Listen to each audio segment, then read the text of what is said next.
ಬಂದ್ರಾ? ನನಗೆ ಹಾಗಲಕಾಯಿ ಪಲ್ಯ ಇಷ್ಟ ಇಲ್ಲ ಅಂತ ಗೊತ್ತಾನೆ, ಮತ್ತೆ ಯಾಕೆ ಬಾಕ್ಸ್ ಎಲ್ಲ ಕೊಟ್ಟಿದ್ದ? ಅದು ನನಗೆ ತಿನ್ಬೇಕು ಅಂತ ಆಸೆ ಆಯ್ತು. ನಿನಗೆ ತಿನ್ಬೇಕು ಅಂತ ಅನ್ಸಿದ್ರೆ ಬೆಳಗ್ಗೆಯಿಂದ ಸಂಜೆ ತನಕ ಮನೆಯಲ್ಲೇ ಇರ್ತಾನೆ, ಎರಡು ಪಲ್ಯ ಮಾಡೋಕ್ಕಾಗಲ್ವಾ ನಿನ್ಗೆ? ತಿನ್ಬೇಕು ಅಂತ ಆಸೆ ಆಯ್ತಂತೆ. ರೀ, ಇವತ್ತೇನಾಯ್ತು ಗೊತ್ತಾ? ನಾನು ಹೇಳೋ ವಿಷಯ ಕೇಳಿದ್ರೆ ನೀವು ತುಂಬಾ ಖುಷಿ ಆಗ್ತೀರಾ ರೀ. ನಾನು ಕೇಳಿಸ್ಕೊತಿದ್ದೀನಿ ತಾನೆ, ಹೇಳು. ಸರಿ, ಅದೇನು ಹೇಳು, ಆಫ್ ಮಾಡ್ದೆ, ಹೇಳು. ಏನು? ಹೇಳು ಅಂದಾಗ ಅಳ್ತಾ ಕೂತಿದ್ಯಲ್ಲ, ಹೇಳು. ತಗೋ. ಏನಾಯ್ತು? ನಿಮ್ಮಮ್ಮನ ಹತ್ರ ಫೋನ್ ಮಾಡಿ ಹೇಳ್ತಿದ್ದಲ್ಲ, ನನ್ನ ಗಂಡ ಮದ್ವೆ ಆದಾಗಿಂದ ಒಂದ್ ಸೀರೆನೂ ತಂದ್ಕೊಟ್ಟಿಲ್ಲ ಅಂತ. ಇವಾಗ ಎಷ್ಟಿರಬೇಕು ತಗೋ. ನಿನ್ ಗಂಡನ ಮರ್ಯಾದಿನ ನಿಮ್ಮ ಮನೆಯವ್ರ ಮುಂದೆ ತೆಗೆಯೋದು ಅಂದ್ರೆ ನಿಂಗೆ ತುಂಬಾ ಖುಷಿ ಆಗುತ್ತಲ್ವಾ? ಆಚೆ ಹೋಗಿ ದುಡ್ಕ ಬಂದಿದ್ರೆ ಗೊತ್ತಾಗೋದು ದುಡ್ಡಿನ ವ್ಯಾಲ್ಯೂ ಏನು ಅಂತ.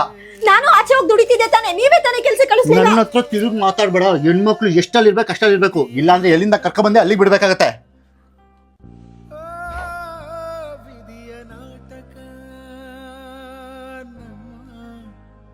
ಬದುಕು ಸೂತಕ